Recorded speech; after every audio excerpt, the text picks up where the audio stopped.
years, I was so disappointed, I thought it was my idea. That's the only problem. I thought it was my idea.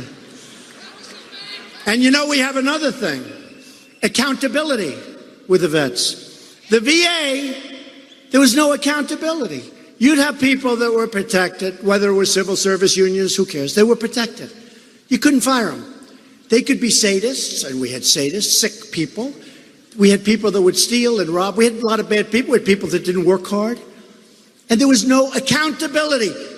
For 40 years, they tried to get the VA Accountability Act passed. I got it passed. And now you look at the guy that did it, and you say, Jim Smith, you've done a hell of a lousy job. You're late, and you don't treat our vets right. Jim, I'm sorry, you're fired. Get out of here. Right? Right?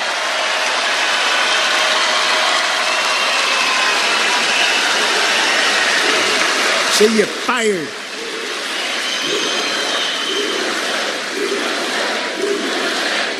So those two things for the vets, just approved them. The accountability was a couple of months ago, and John helped so much. I'll tell you, John helped so much. He was a leader. Thank you.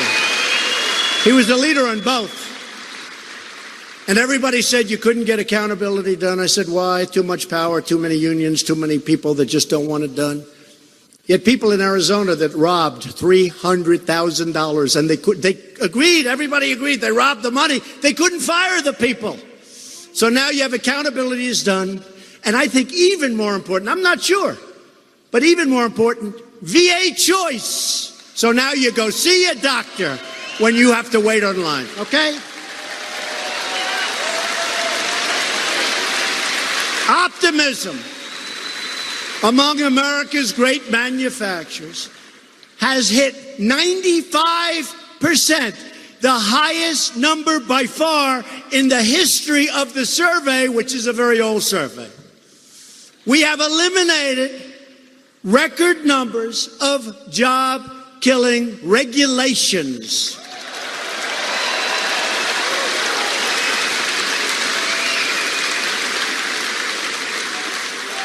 I think maybe as important as the tax cuts are the regulations.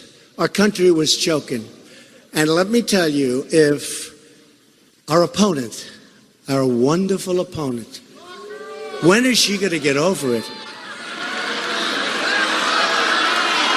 When does she get over it?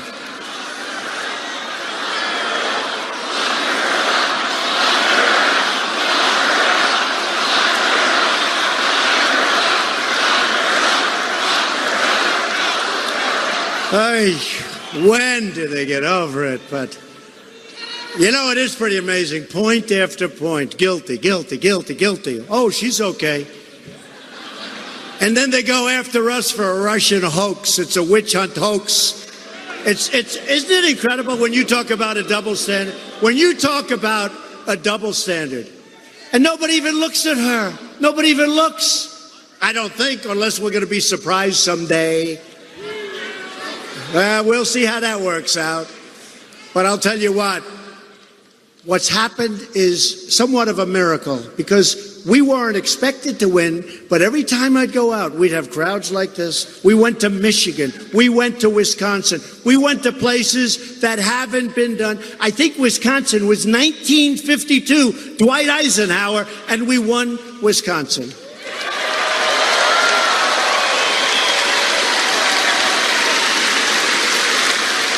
And Wisconsin, I went there, and I said, I think we're going to win this state.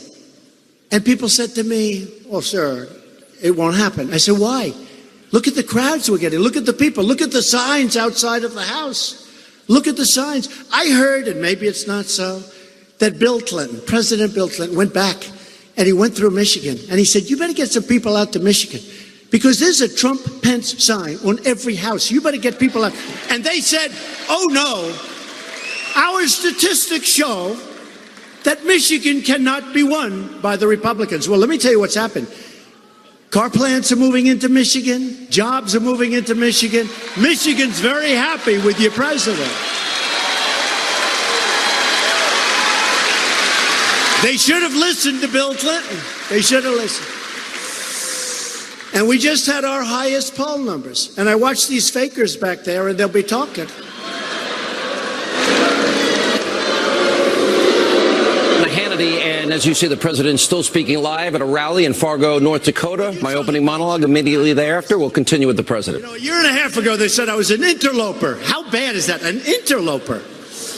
And now they say, you will admit, a thing comes out, a big poll and a couple of polls, a number of polls, that he's the most powerful, most popular Republican in the history of the party. And a little while ago, I was an interloper.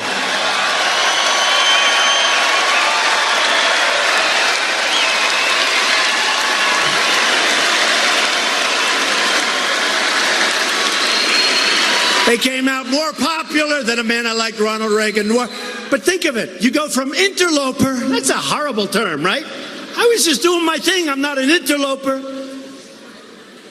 But we have tremendous, look at the people we endorsed. Dan Donovan. He was behind. We endorsed him. He won by like 24 points or something last night in Staten Island, New York, and New York generally. Dan Donovan, congressman. Last night, we had a great evening because we watched that television and we were winning left and right. They didn't know what the hell happened. And one of my biggest critics, a slovenly man named Joe Crowley, got his ass kicked.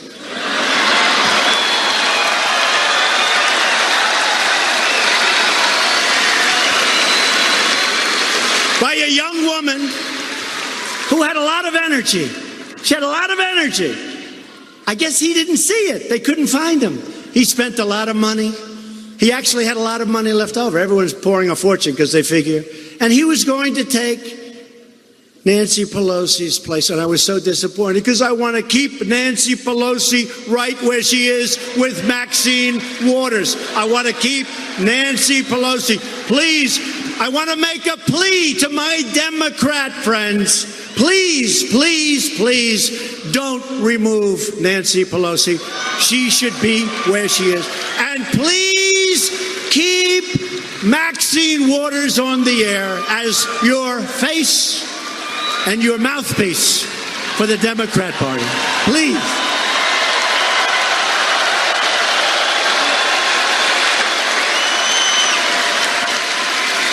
Maxine and Nancy. So I was disappointed in a way when he got beaten because he was going to take her place, I think. Now he's just looking at us and saying, darling, what happened?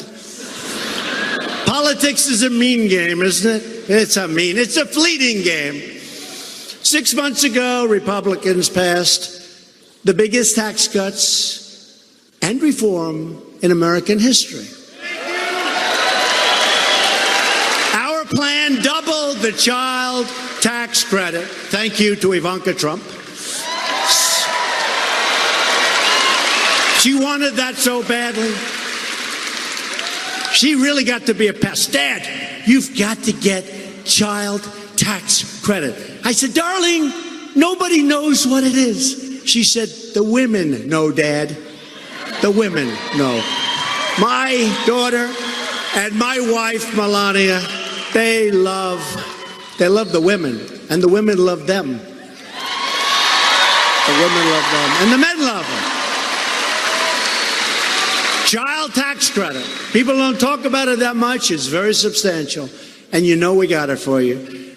We slashed taxes for working families, most of them in half, and saved our family farms and our small businesses by eliminating the estate tax in almost all cases. It's known as the death tax. And now when you leave your small business or your farm, you leave it to your children.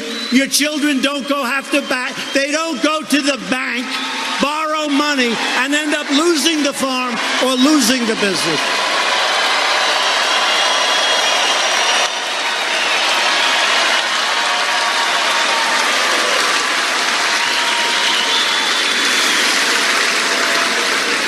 And Kevin and John and the whole group, they helped us a lot.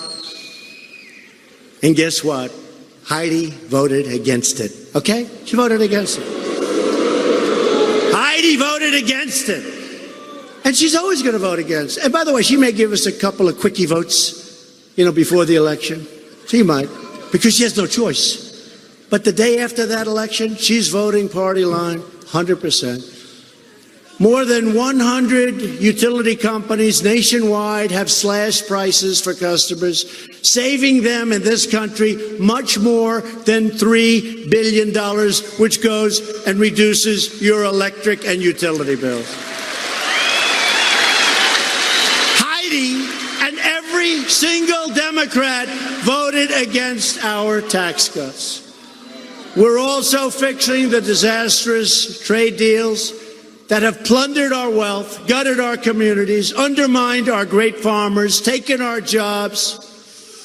We are going to make trade fair and reciprocal. Reciprocal, you know what that is? They do it to us, we do it to them.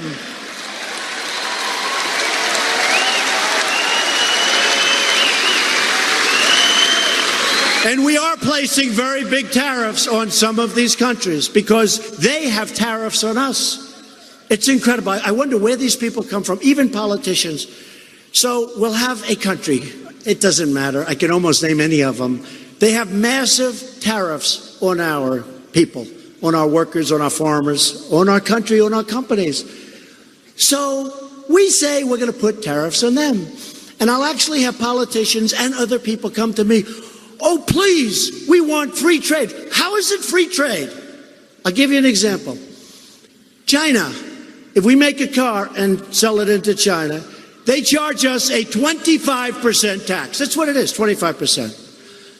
When they make a car and sell it into the United States, and there are a lot of them, we charge them the grand total of 2.5%, and they don't pay that. And then when I want to raise the game and play the game of poker, a game that we can't lose, I'll get even politicians, mostly Democrats, but even a couple of Republicans. They'll say, we want free trade. That's not free trade. That's not fair trade. It is so ridiculous. Just play the game for a little while. It's a game we can't lose. I've said a couple of times, when we're $500 billion down, they say Trump is starting a trade war. I say no. The trade war ended a long time ago, and the United States lost because our leaders didn't take care of our people and our companies.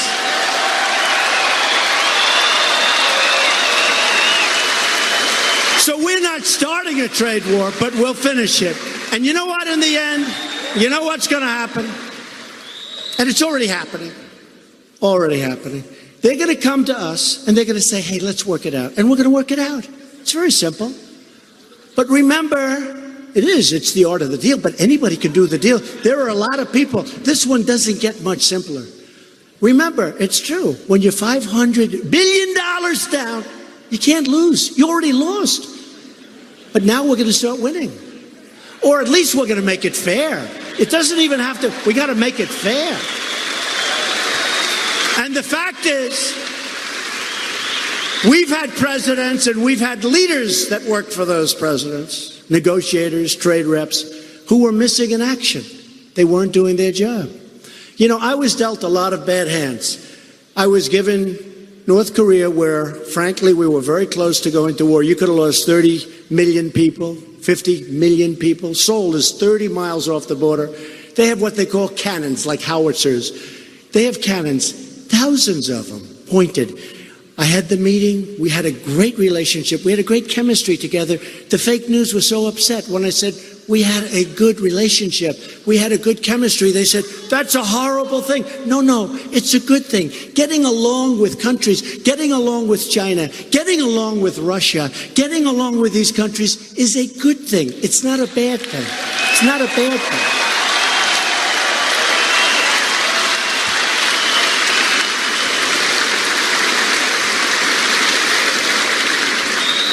And so we have things cooking now. You're going to be so happy. But when people rush it, it's like rushing the turkey out of the stove. it's not going to be as good. The women can tell me, and some of the men. See, today I have to be politically correct. See, in the old days, I would have never, I just would have said, oh, I don't want it, it's too hokey. But it's true, some of the men can tell me too, right? Some of the men. But here's what we do. The more they rush, the worse it's going to be. The longer we take, the better. Your farmers, your people are going to be great. You know, John, I'll tell you, John and Kevin gave me something. They just told me this. Canadian wheat markets consistently discriminate against the United States wheat by grading it as feed. Do you know what that means? They know what it means. I don't know what the hell it means. I just know it's a bad deal. What the hell does that mean? Yeah.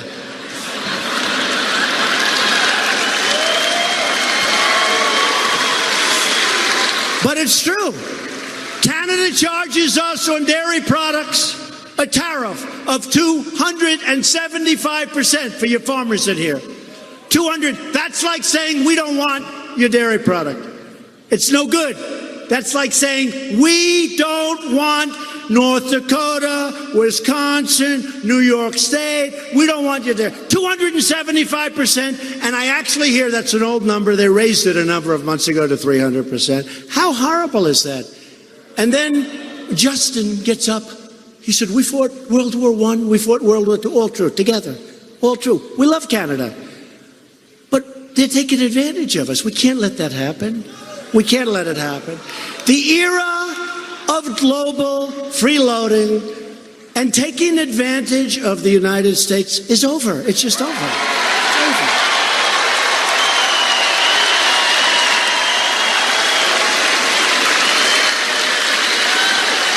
We're also restoring American security by rebuilding our military. We've secured a historic $700 billion. Just got it approved. $700 billion.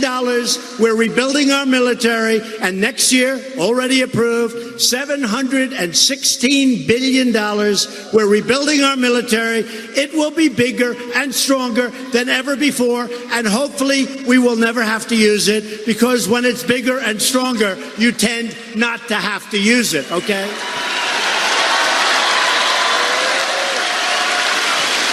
And in addition to that, we got $6 billion for drugs and fighting opioid abuse. $6 billion. We believe in peace, but it's got to be peace through strength, not weakness. Peace through strength. And I've directed the Pentagon to begin the process of creating a sixth branch of the United States Armed Forces called the Space Force. The Space Force. Space Force. Because space is the new frontier. And I'm not just talking about going up to the moon and going to Mars. And I want the rich guys. You know, we have rich guys. They love these rockets. I said, lease them the land, charge them a lot. They just want to send rockets. But I look at it with Bezos, with Elon Musk. They all love rockets. I said, that's okay. Let's do it. Let them send a rocket up to Mars. Let's be the first. I hope they go fast. Let's help them. Let's make it really good for them. And if they do it, we're going to claim it on behalf of the United States, okay? We'll give them no credit. Let them spend the money. I think it's great. But I have a lot of military guys. And space, from a military standpoint, is really the new frontier. So we're going to have a Space Force. Every day we are keeping our promises. But to keep this momentum going, we need Kevin Cramer in the Senate. All of us tonight are united by the same tireless values. We have pride in our history, respect for our great, beautiful, wonderful American flag, right?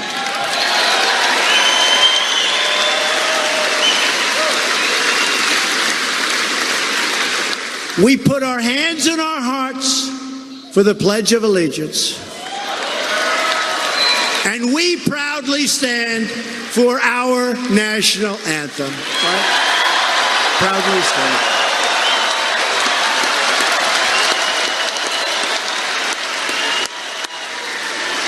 In everything we do, we are standing up for our citizens. We are standing up for America, and we are standing up for North Dakota. Thank you. The forgotten men and women of our country are forgotten no more. No more. They don't know where they all came from. And by the way, our people, they go at the base. They used to say it's 35. Then they said it's 40. Then they said it's 42. Then they have these polls going, we're driving them crazy. Now they say it's over 50%. And then they said, some great people, they said anytime Trump gets a poll, add 12 to it.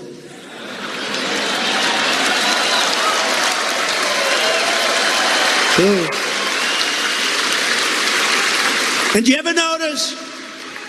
I hate it. I meet these people. They call them the elite. These people, I look at them, I say, that's elite? We got more money, we got more brains, we got better houses, apartments, we got nicer boats, we're smarter than they are. And they say, the elite, we're the elite, you're the elite. We're the elite. So I said the other day, let's keep calling these people, and look, let's face it, they've been stone cold losers, the elite. The elite. So let's let them keep calling themselves the elite. But we're going to call ourselves, and remember, you are indeed, you work harder, but you are indeed smarter than them. Let's call ourselves from now on the super elite. We're the super elite. We are the super elite. You are the people who farm the prairie, tame the badlands, and squeeze oil out of rock. True. You celebrate your heritage, and you live life proudly under the big, beautiful skies. And you have the big, beautiful skies out here. Loyal citizens like you helped rebuild this country, and together we are taking back our country, returning power to the everyday, smart, brilliant, wonderful, hardworking American people.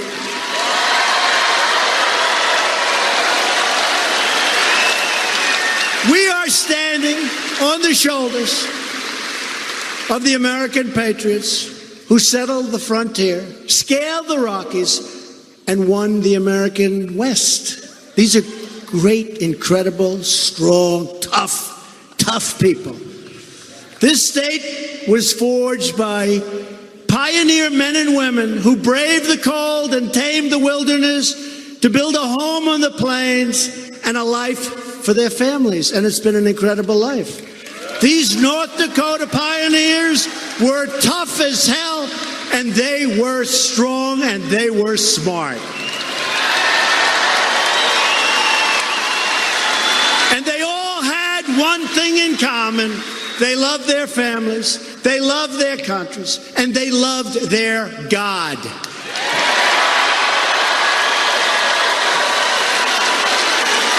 They never gave up, and they never, ever gave in. And neither will we. We will never stop fighting for our country, our families, and we will never, ever stop fighting for our freedom. As long as we are proud of who we are and what we are fighting for, we will never, ever fail. With your help, with your voice, with your vote, we will win, win, win.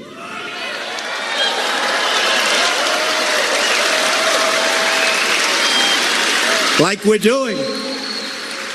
Remember how I started? This country, our flag, we are respected again. All over the world, they're talking about us.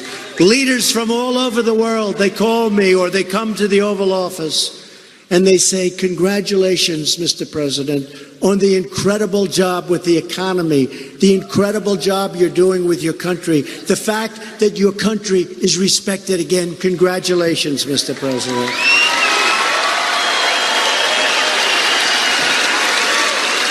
Because we are Americans.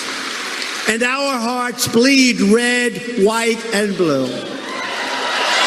We are one people, one family, and one glorious nation under God. And together, we will make America wealthy again. We will and are making America strong again. We will make America safe again. Look at our military. We will make our great, great America stronger and more powerful than ever before. Hopefully, tremendous people. I think the list is very outstanding. When I was running, I put down a list of 20 people because, not being a politician, I think people wanted to hear what some of my choices may be, and it was pretty effective. And I think you see the kind of quality that we're looking at when you look at that list. But I added 5 additional people to the list. So it will be somebody from that list. I want to take a minute, by the way, for all of you never Trumpers, and you all know who you are. I'm thinking about naming names, but not tonight. I do have a message for you. If you had your way, remember we'd say the Supreme Court is at stake. That alone means everything. Hillary Rodham Clinton now would be making this now a second appointment in the terms of the judicial course of American history, which would alter this country for decades to come. It's time to admit, a lot of you, how wrong you were about Donald Trump, although I'm not going to hold my breath tonight. So as the president has mentioned many times, he is committed to picking from a solid list of qualified originalist justices who have a proven track record of upholding the Constitution, not legislating from the bench, people whose judicial philosophy is one that believes in separation of powers, co-equal branches of government. Now, sadly, this is the exact opposite of what Democrats and people like Hillary would want. Instead, the left, they want judges who even value and cite international law, not our own Constitution. People that would legislate from the bench. People that believe in this evolving interpretation that means nothing of our Constitution. What the left can never accomplish through the ballot box or through real legislation, they actually try to accomplish by abusing the court system and using activist judges to accomplish all their left-wing dreams and ideology. Now, make no mistake, as soon as the president taps whoever Anthony Kennedy's replacement will be, you are going to witness the single most contentious, nasty, vicious, dirty propaganda, character assassination campaign. It will be one of the most contentious political battles in decades. Tonight, your news media is already going there. So in light of today's breaking news, yes, it's time for another Hannity history lesson to bring you. This time it involves just how desperate and low Democrats will go and literally malign the character of good, decent, smart people and what they plan to do to the president's next Supreme Court nominee, whoever it ends up being. They will try to destroy them. Let's start with the outgoing Justice Anthony Kennedy. Now, for 30 years, Kennedy, he's accumulated what is a very mixed track record. Nominated by Ronald Reagan in 1988, many have referred to him as the court's swing justice. He saved Roe versus Wade from being overturned. He upheld the use of affirmative action, extended legal rights to foreign terrorists at Gitmo. But Kennedy also voted to kill Obamacare, preserve Second Amendment rights, and most recently, he voted to uphold the president's travel ban. It's kind of weird because he never had a judicial philosophy that he seemed to adhere to, like Justice Thomas or Justice Scalia or Justice Alito. And now with President Trump poised to nominate what he has said he would do in the campaign, a strict originalist, to replace the very unpredictable Kennedy, Democrats are now sharpening their spears just like they did back in 1987. Let's go down memory lane. Now, before Reagan nominated Anthony Kennedy to the Supreme Court, he did tap somebody who was a judicial genius. He tapped a strict constitutional originalist. His name was Judge Robert Bork. And hell-bent on preventing Robert Bork from becoming a Supreme Court justice, Senate Democrats engaged in one of the most disgusting smear campaigns, which culminated on the Senate floor with outright lies from Senator Ted Kennedy. Watch Watch how low they can go. Take a look. Robert Bork's America is a land in which women would be forced into back alley abortions, blacks would sit at segregated lunch counters, rogue police could break down citizens' doors in midnight raids, and school children could not be taught about evolution. Writers and artists would be censured at the whim of government. All lies, all attempts to scare, intimidate the American people. Now, after what you just saw, Democrats were able to actually block the nomination. That's how we now have ended up with the term being borked, which, by the way, the Oxford English Dictionary describes as, quote, obstructs someone by systematically defaming or vilifying them. Let's fast forward a couple of years later. The confirmation of now Supreme Court Justice Clarence Thomas. During his Senate hearings, this goes back to 1991, Democrats rolled out his former colleague, Anita Hill, to make sexual harassment allegations against him. The process became so vicious and nasty, Justice Thomas, in what is now infamous, famous comments, he referred to it as a high-tech lynching. Watch this. This is a circus. It's a national disgrace.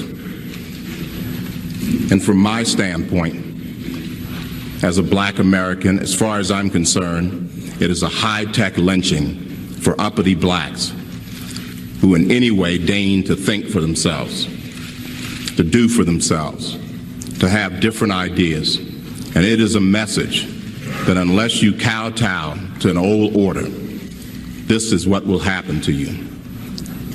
You will be lynched, destroyed, caricatured by a committee of the U.S. Senate rather than hung from a tree. Wow. Powerful, powerful remarks. You know, character assassination, look at just the last week and what's happening and what has been said and what is being said about women and Secretary Nielsen and Pam Bondi and so many others, and Ivanka and Melania and Sarah Sanders. By the way, if you want to read one of the best books you'll ever read, it's written by Clarence Thomas. It's called My Grandfather's Son. Now, if you think what you saw is bad, it's about to get actually probably worse. With the ideological makeup of the Supreme Court now hanging in the balance after President Trump successfully nominated originalist Neil Gorsuch to the court, Senate Democrats are about to pull out all stops. They'll do and say anything, just like Ted Chappaquiddick Kennedy, to block Donald Trump's pick. Now, we're not even a day out from Justice Kennedy's announcement, and the left is already in full-on, total freak-out, panic, scare the American people mode, and full-on lying mode. Watch this.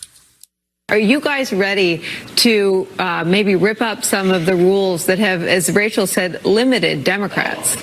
Yes, Nicole, and I know we're ready. For the fabric of our democracy, Democrats should dig in hard here and do everything they conceivably can do to block this nomination, any nomination, from going forward. Our Republican colleagues in the Senate should follow the rule they set in 2016, not to consider a Supreme Court justice in an election year. It's time for Democrats to throw down. And what I mean by that is that we've been playing by the rule book.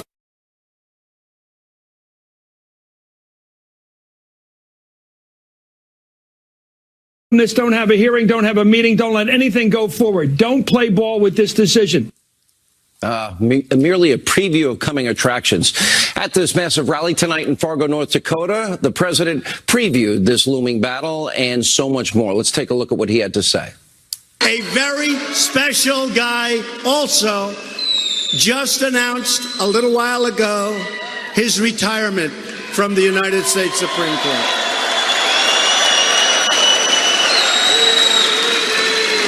Great man. And I'm very honored that he chose to do it during my term in office because he felt confident in me to make the right choice and carry on his great legacy. That's why he did it. Democrats want judges who will rewrite the Constitution any way they want to do it and take away your Second Amendment, erase your borders, throw open the jailhouse doors, and destroy your freedoms. We must elect more Republicans. We have to do that. We need more Republicans, especially in the Senate. We have to hold the House and maybe even increase it, and I think we'll be able to do it. They keep talking about this blue wave. Their blue wave is really sputtering pretty badly. The red wave is happening. Just look what happened last night. This will be the most important midterm election in our lifetime. It's that profound. As the president now gains political momentum and builds an impressive track record, accomplishments, I think we're the only show that shows you them, the Democratic Party is falling apart. The era of global freeloading, the president said, is over. An example, last night, a 28-year-old socialist from New York defeated longtime Democratic incumbent in a congressional primary race. As President Trump said tonight, he got his ass kicked. And many are hailing Cortez as a rising star on the political landscape. But in reality, her views, her policy positions are actually downright scary. Look, by the way, he was a guy that was supposed to take over for Nancy Pelosi, perhaps. Look very carefully. This is the future. This is your modern Democratic Party. Cortez, who will likely win the general election in a Democratic district, is pushing for, let's see, single-payer universal health care, universal jobs, government-subsidized housing for everybody, tuition, free colleges. She wants to abolish ICE and, of course, impeach President Trump. Watch this. Would you push for a Trump impeachment should you win? Well, I would support impeachment. I think that we have the grounds to do it. I think what really we need to focus on is making sure that we are advocating for the policies to win in November. But ultimately, I think that what we need to kind of focus on is ensuring that we can, when people break the law, potentially break the law, that we have to hold everyone accountable and that no person is above that law.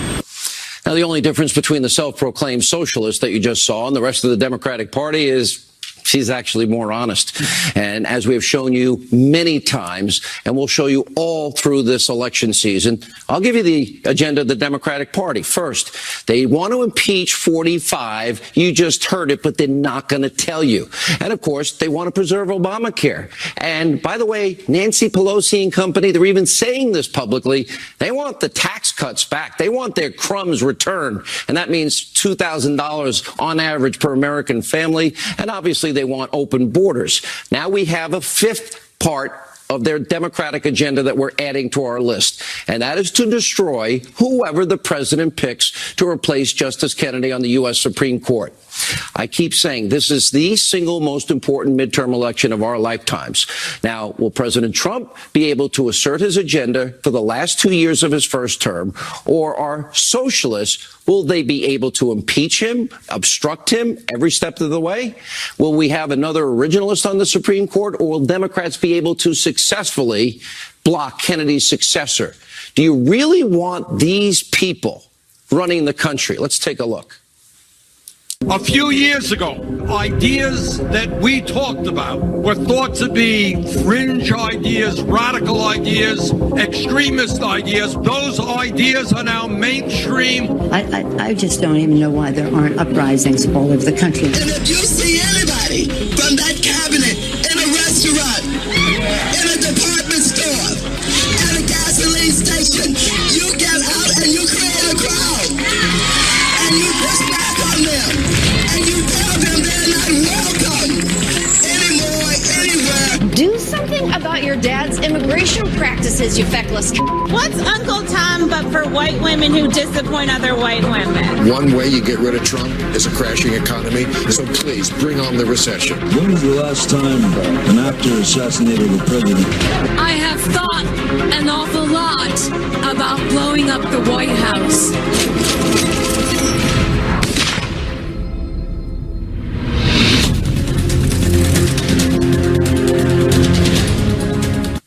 That's a powerful ad from the RNC, perfectly encapsulating the mindset of the left today. And as you can see, they're not really the peaceful people that they claim to be. Their rhetoric is not just wrong, it's now downright dangerous. We're going to have more on the Democrats' disgusting tactics in a moment. But first, we do have breaking developments surrounding Peter Strzok. As you know by now, he was the corrupt, biased, pro-Hillary, anti-Trump, Trump-hating FBI official who was once tasked with investigating Trump-Russia collusion, and also also was at the forefront of helping to exonerate Hillary Clinton of all the felonies and obstruction we know she committed as it relates to her server investigation. Well, today he was apparently grilled, but only behind closed doors by two committees on Capitol Hill. And according to a brand new report from Sarah Carter, bad news. One congressman in attendance, Representative Ron DeSantis, said, quote, it was struck. He is full of it, and he kept hiding behind the, quote, classified information excuse. Now, fortunately, we do have one hopeful development. Now, today, the House Judiciary Committee tweeted, quote, Peter Strzok will be interviewed first in a closed-door deposition. There will be classified information to sort through before a public hearing is held. A public hearing will be held. Now, this public hearing is crucial. You, the American people, deserve to know how bias at the highest levels of the FBI, in fact, tainted what was the Hillary Clinton so-called investigation. It's irrefutable, incontrovertible. She committed crimes, and then the same people involved in literally putting the fix in for her began the witch hunt into, of course, so-called collusion. And the Mueller investigation. Peter Strzok, Lisa Page, three other FBI investigators, Comey, McCabe, the Orrs, Mueller's merry band of Democratic donors, Jeannie Ray, Andrew Weissman, and so many more. We deserve answers. You know why? Because this was about influencing a presidential election and literally supporting and helping somebody we know broke the law and then viciously trying to destroy another candidate. And Peter Strzok must be held accountable, and he has questions to answer to the public. All right, we have a lot to get to tonight. Joining us with reaction to the open Supreme Court vacancy, President Trump's judicial nominations advisors, Leonard Leo, and joining us by phone is President Trump's attorney, Jay Sekulow, who, by the way, does legal work for me. And by the way, do you basically represent everybody? Full disclosure. And I had dinner once with Jay, and I paid. All right, let's start with your reaction to this. This is history. This is generations. This is an opportunity now. This is a big deal. And let's go through the philosophy of the president in making this decision. Well, look, I think I've litigated Supreme Court cases in front of Anthony Kennedy for 3 decades. So, and about 80% of the time he ruled in our favor. About 20% of the time he did not. He was always a professional. But the fact is that when I disagree with him or he disagreed with me, which he had the right to do, he's the justice of the sport. His vote counted a lot more than mine. But at the end of the day, I would say more times than not he went with us. But there was not a consistent what we would call a conservative philosophy in the mold of, say, now Justice Gorsuch or Antonin Scalia, Justice Alito, Justice Thomas. And the president now has an opportunity to nominate a justice in that judicial philosophy that the president talked about and continues to talk about, and that is putting someone on the court that has that, what I would call an originalist Supreme Court philosophy or constitutional philosophy, a constitutional conservative. You could call it a lot of different phrases, but the fact is someone that views the Constitution by the words that are written in it. You amend the Constitution through an amendment process, not through judicial fiat, and I think that's what you'll see in a Supreme Court nominee. Yeah, and Leonard Leo, I think what Jay said is right on the money. Kennedy did not have a consistent judicial philosophy, which made him the swing vote. I mean, you have 4 reliable liberal justices on the court right now. And I mean, we know how they're going to vote. In 9 out of 10, 99% of cases. This is important because there's been at least 25 times that Anthony Kennedy has sided with the 4 liberal justices on the court. This is a game changer. What's transformative about this is that the president's committed to nominating people to the court who have a very firm judicial philosophy. You know, people who understand that the Constitution needs to be interpreted the way the framers meant it to be. Individuals who are courageous in that interpretive approach and are not going to flinch. We saw that in Neil Gorsuch, and I think if the president nominates another individual like Neil Gorsuch, what we're going to see is widespread public support, and I would say also probably bipartisan support in the Senate to some extent, as we did with Justice Gorsuch. Leonard Leo, you may be more optimistic than me. I just look at the Democratic Party today, and I think basically unless you're a saint and you've never written on the law at all, if you have any judicial philosophy, we know what they want to do, and that's bork somebody. I want to go a little bit deeper, Jay, into the idea. This is important for people to understand. The president does not believe in judicial activism. He believes in separation of powers. He believes in co-equal branches of government. He doesn't believe in citing foreign law. They believe in the Constitution. He believes that justices should not legislate for the bench. That's for the legislative body to do. Well, that's right. And here's you mentioned the foreign law application. I litigate in courts in other countries. I've litigated cases in the European Court of Human Rights. And when our court, when the Supreme Court of the United States were to cite, and they do from time to time cite cases from the European Court of Human Rights, recognizing that many of these governments that are part of the ECHR, as it's called, do not even have constitutions, let alone our Constitution. So I think this whole trend that you've seen develop over the last 40 years. And Sean, this goes way back. I mean, I've been doing this for 30 years, but this goes way back. The idea that, and I think this is where Leonard's absolutely correct. I'm actually optimistic that if we see, and I am convinced we will, see a nominee in the caliber of Neil Gorsuch, that individual will get bipartisan support. That's because at the end of the day, the reality is that the president is the one that nominates. It's with the advice and consent of the Senate, but the president gets to make the nomination. But last word, we'll give it to you, Leonard Leo, tonight. I'm very confident the president's going to nominate an extraordinary individual. It'll be a big fight, Sean, as you point out, but the American people stand with us in appointing judges. Is Brett Kavanaugh a front runner? I think it's somebody who's being very seriously considered, absolutely. Thank you both. When we come back, Sarah Carter, Greg Jarrett, and Jim Jordan was in that hearing with Strzok. Straight ahead.